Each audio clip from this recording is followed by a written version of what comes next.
Film kali ini diawali di sebuah rumah yang sangat megah. Di sana ada 3 orang saudara. Sonya kakak tertua, lalu Esther dan Lea. Mereka bertiga lagi membahas tentang harta warisan yang ditinggalkan oleh mendiang ayahnya. Di sini juga ada pengacaranya sebagai orang kepercayaan ayahnya. Ayah mereka bernama Don Fidel. Kebetulan ayah mereka adalah tuan tanah sehingga banyak banget warisan yang ditinggalkan untuk mereka. Untuk mengurusi ini semua diserahkanlah kepada bapak pengacara ini. Ternyata hal ini tuh sangat mengusik mereka bertiga karena masing-masing dari mereka ini punya tujuannya sendiri-sendiri. Seperti Sonya, kakak tertua ingin melanjutkan kuliah kedokteran, sedangkan Esther ingin pergi ke kota dan meninggalkan desa ini. Emang serba salah sih, punya duit salah, nggak punya duit lebih salah lagi. Singkat cerita, di tengah malam, saat kedua adiknya sedang tertidur lelap, Sonya menghabiskan malam ini dengan menenggak segelas amer. Dan tiba-tiba datanglah sosok tentara yang siap mendaratkan rudalnya kepada Sonya. Jadi, diam-diam Sonya ini punya hubungan spesial dengan salah satu tentara yang berjaga di desa ini. Mereka pun secara rutin bermain futsal tanpa suara. Singkat cerita, pagi pun tiba. Sebagai salah satu orang terkaya di desa ini, mereka pun mempunyai sebuah mobil. Tentu aja jarang banget yang punya mobil seperti ini di desa itu. Karena mendiang ayah mereka pun sangat dihormati oleh para tentara yang berjaga di desa ini. Kali ini mereka bermain air di sungai. Hidup di desa dengan bermain air adalah sebuah gambaran bahwa bahagia itu sangatlah sederhana. Sekilas memang keluarga mereka tampak sangat harmonis, apalagi setelah ditinggal oleh ayah mereka. Mau gak mau mereka pun harus saling menyayangi satu sama lain. Ya, walaupun begitu, kondisi saat ini desa mereka ini sedang tidak kondusif. Kelompok pemberontak sedang gencar-gencarnya mengincar desa mereka. Makanya di malam hari nggak jarang mereka mendengar suara tembakan seperti ini. Seperti biasa di tengah malam, Sonya menunggu kedatangan sang oknum Halode untuk memberikannya jatah. Suara pintu pun terdengar, namun saat membuka pintu, dia malah menemukan orang yang terluka. Sonya pun kaget membangunkan kedua adiknya. Di sini, Sonya nggak mau menolong orang ini karena bisa jadi dia adalah orang jahat, tapi kedua adiknya ini berbeda. Melihat ada orang yang terluka, insting mereka justru ingin menolong orang ini. Akhirnya orang yang terluka ini pun dibantu oleh Esther dan Lea. Mau gak mau, Sonya pun membantu menyembuhkan orang ini karena Sonya ini punya keahlian dalam bidang kedokteran. Pria ini tertembak di bagian paha, jadi Sonya mengeluarkan peluru dari paha pria ini. Sonya pun dengan sabar dan teliti menjahit luka bekas tembak dari pria ini. Di sisi lain, pria ini mengalami flashback tentang keluarganya. Saat pria ini masih bocil, ayahnya tewas tertembak oleh seseorang. Singkat cerita, di keesokan harinya, pria ini pun tersadar. Rezeki nomplok saat ia membuka mata sudah dikerumuni 3 orang gadis lucu dan menggemaskan. Pria ini memperkenalkan dirinya bernama Felipe. Begitu juga dengan Sonya memperkenalkan keluarganya. Adiknya Esther yang paling kecil namanya Lea. Tiba-tiba Felipe kebelet pipis, ia pun buang air. Namun dari kejauhan, Esther sudah memperhatikan gerak-geriknya. Felipe maklum akan hal itu. Namanya gadis puber, apalagi mereka belum pernah pacaran. Esther pun sampai mengantarkan Felipe ke kasur dan merawatnya dengan sangat lembut. Sampai buah semangkanya agak nempel dikit nih coy.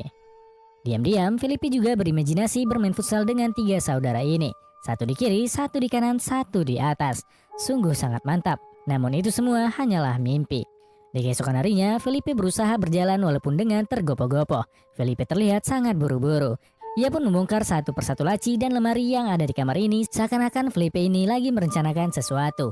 Ya, sampailah dia menemukan sebuah dokumen. Tiba-tiba Esther datang mengantarkan sarapan. Mereka ini sungguh wanita berhati lembut, padahal Felipe hanya orang asing. Sebagai tanda terima kasih, Felipe pun menawarkan keahliannya sebagai tukang yang bisa membetulkan rumah. Tapi Esther mengatakan bahwa Felipe nggak usah repot-repot. Esther malah menceritakan bahwa ia sebentar lagi akan keluar dari rumah ini setelah warisan sudah dibagi.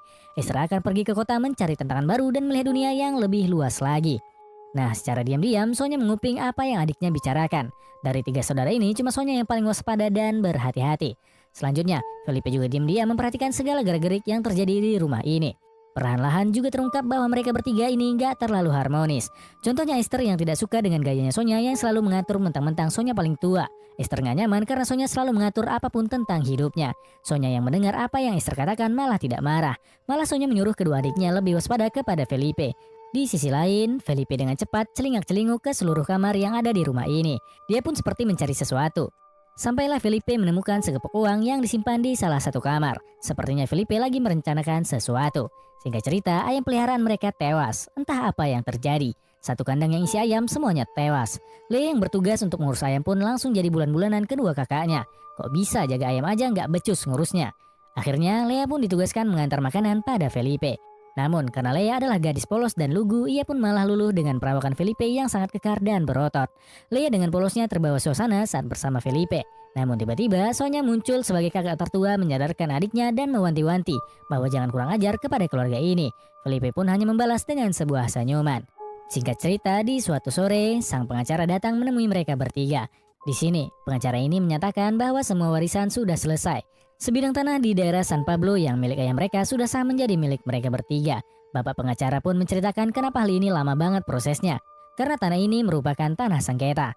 Dan kita pun dibawa flashback yang ternyata tanahnya Don Fidel, bapaknya mereka bertiga tuh tanahnya rampasan dari tanahnya ayah Felipe. Saat Felipe masih kecil, dia harus melihat kenyataan bahwa tanah bapaknya dirampas dengan keji oleh Don Fidel. Nah, di malam harinya, Felipe pun terbangun.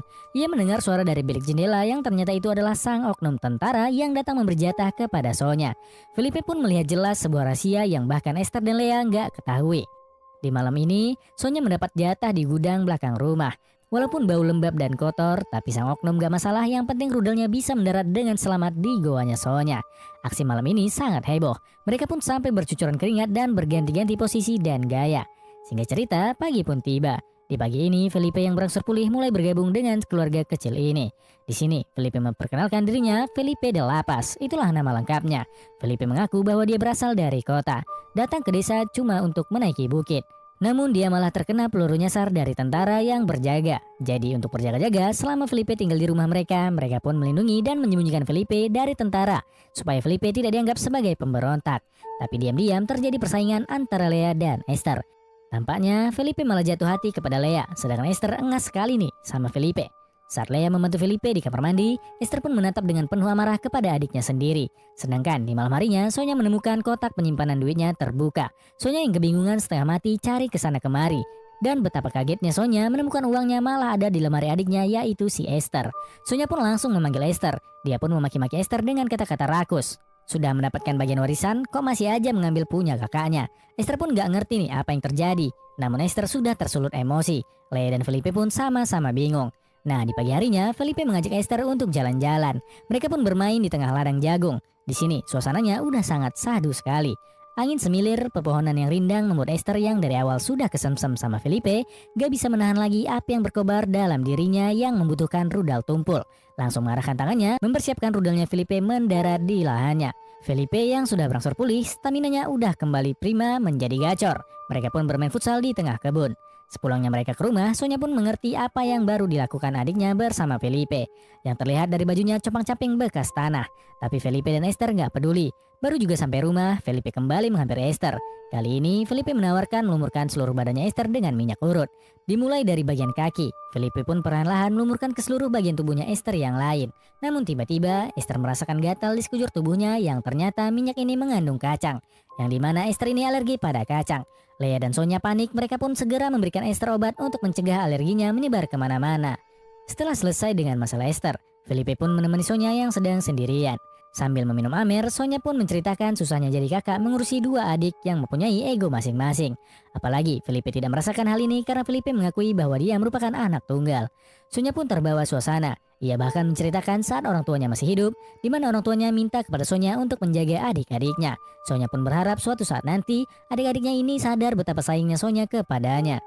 Dan tiba-tiba Esther pun datang dan menganggap bahwa Sonya dan Felipe bersekongkol untuk membuatnya alergi seperti tadi. Tapi di keesokan harinya, Esther tiba-tiba memberi ucapan selamat pagi dan menunjukkan dua buah gunung yang simetris kepada Felipe. Ia pun siap memberikan vitamin pagi kepada Felipe. Namun kali ini Felipe malah menolak dengan alasan ia tidak mau merusak kepercayaan Sonya. Tapi Esther malah berpikiran yang lain. Makanya saat Sonya pulang, Esther pun mengajak Sonya baku hantam. Esther merasa bahwa Sonya ini menghalangi hubungannya dengan Felipe. Sonya pun menjelaskan bahwa dia cuma melakukan tugasnya sebagai seorang kakak. Seorang kakak yang bertugas menjadi pelindung untuk adik-adiknya. Apalagi mereka bertiga kan anak yatim. Jadi Sonya berperan menggantikan kedua orang tuanya. Karakter Sonya dan Esther yang sama-sama keras kepala membuat adu argumen antara mereka ini sangat sengit.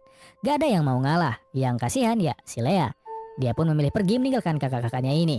Felipe pun menemani Lea daripada harus berhadapan dengan Sonya dan Esther. Nah, disinilah di bawah bintang-bintang disaksikan bulan, Felipe menyatakan cinta kepada Lea. Biawak juga nih orang. Setelah menggenjot Esther, Felipe menentukan pilihannya kepada si Lea, si gadis bungsu yang jadi tujuan Felipe melabuhkan rasa cintanya. Hari-hari berikutnya, Felipe dan Lea menghabiskan waktu bersama.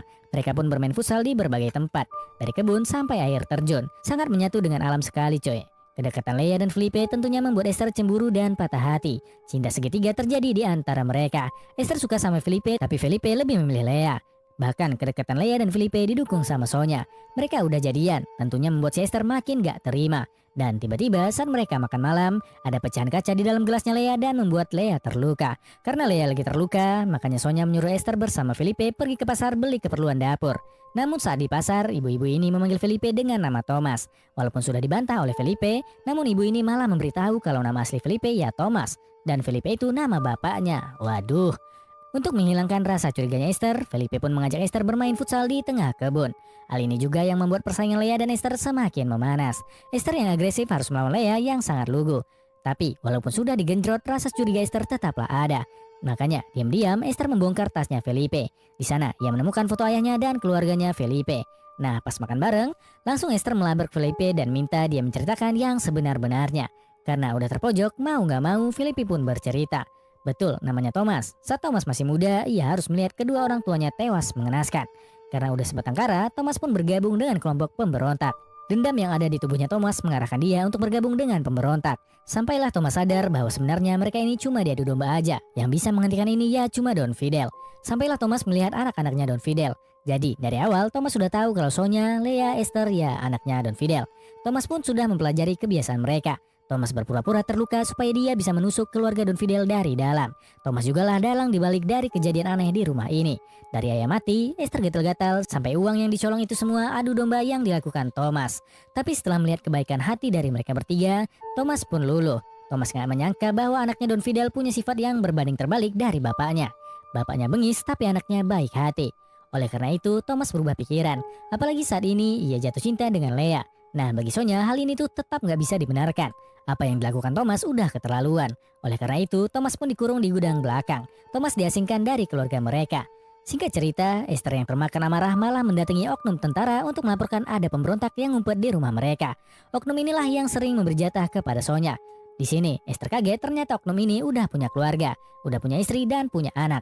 Esther pun dibawa ke tengah ladang jagung. Di sana, Esther pura-pura memberi jatah kepada oknum tentara ini. Tapi ya namanya halo dek, udah terbiasa untuk baku hantam. Yang terjadi selanjutnya malah Esther harus dihabisi oleh oknum ini. Di pagi harinya, satu desa geger menemukan Esther sudah tidak bernyawa. Apalagi Sonya dan Lea nggak menyangka Esther harus pergi secepat ini. Suasana duka menyelimuti rumah ini. Tinggal Sonya dan Lea tanpa hadirnya Esther. Tepat di malam harinya, sang oknum tentara datang untuk memberi jatah. Namun di sini, Sonya sudah punya firasat nggak enak. Walaupun begitu, Sonya masih tetap memberikan jatah bergizi bagi oknum ini. Setelah bermain futsal, oknum ini nggak sengaja menemukan Thomas di gudang belakang rumah. Thomas pun bawa belur dihajar oknum ini. Tapi Sonya masih membela Thomas. Sonya bahkan memberikan pengalihan supaya oknum terlena dengan goyangannya sehingga Lea dan Thomas bisa kabur. Tapi yang terjadi selanjutnya, sebuah peluru bersarang di tubuh oknum ini. Membuat sang oknum harus pindah ke dunia lain. Sonya, Lea, dan Thomas bingung sama apa yang terjadi. Sonya sebagai kakak tertua pun mengalah dan menumbalkan dirinya. Sonya membiarkan Lea pergi dari rumah bersama Thomas. Mereka berdua pun pergi menaiki mobil untuk kabur dari desa ini. Dan tamat.